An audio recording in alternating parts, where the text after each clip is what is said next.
எங்க பொதுச் செயலாளர் கழக அந்நியாரை பத்தி பேசுறதுக்கு உனக்கு எங்களுக்கு ராஜ்யசபா சீட்டு தராங்க தரல இல்ல நாள் அடுத்ததுக்கு 26 ஆட்சி அமைக்கும் போது எங்க அந்நிய துணை முதலமைச்சர் கூட வாய்ப்பு இருக்கு. எங்களுக்குள்ள அனைத்து இந்திய அண்ணா திராவிட முன்னேற்ற கழகமும் தேசிய முற்போக்கு கழகமும் எங்க அந்நியார் பொதுச் செயலாளருக்கும் அனைத்து இந்திய அண்ணா திராவிட முன்னேற்ற கழகத்தின் கழக பொதுச் செயலாளர் எடப்பாடி அண்ணன் அவர்களுக்கும் என்ன ஒப்பந்தம் போட அவங்களுக்கு தெரியும்.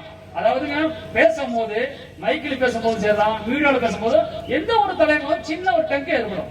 திடீர்னு அவங்க எவ்வளவு வேலையை பார்த்துட்டு இருப்பாங்க, டக்குன்னு பாத்தீங்கன்னா அவங்க ஒரு ஏதோ பண்ணுவோம். அப்ப வந்து யார் சொன்னது அப்படின்னு சொல்றாங்க. அப்ப வந்து சுதாரித்து கொண்டு எடப்பாடி அண்ணா வந்து சுதாரித்து கொண்டு திருப்பி சொல்லிட்டாங்க, அன்று மாலையே நீங்கள் எதுவும் சொல்லாதீங்க, உங்களுக்கு சொன்ன வாக்குறுதிப்படி கண்டிப்பாக ராஜ்யசபா சீட்டு நாங்கள் தருகிறோம். அது இல்லாமல் 2006 உங்க கூட தான் கூட்டணி நாங்கள் இருப்போம்.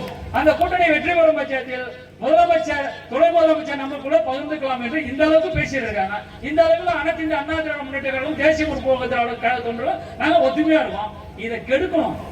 என்னன்னா இவங்க 2 பேரும் ஒன்றா இருக்காங்களா, இதை கெடுத்து விட்டா நாம இவங்க போயிடுவாங்க, இவங்க போயிடும், நாம திருப்பி வரலாம். பகல் கனவு போட்டா கூட கிடைக்கிறீங்க. அடுத்த 26 ஆட்சி அமைக்க முடியாது.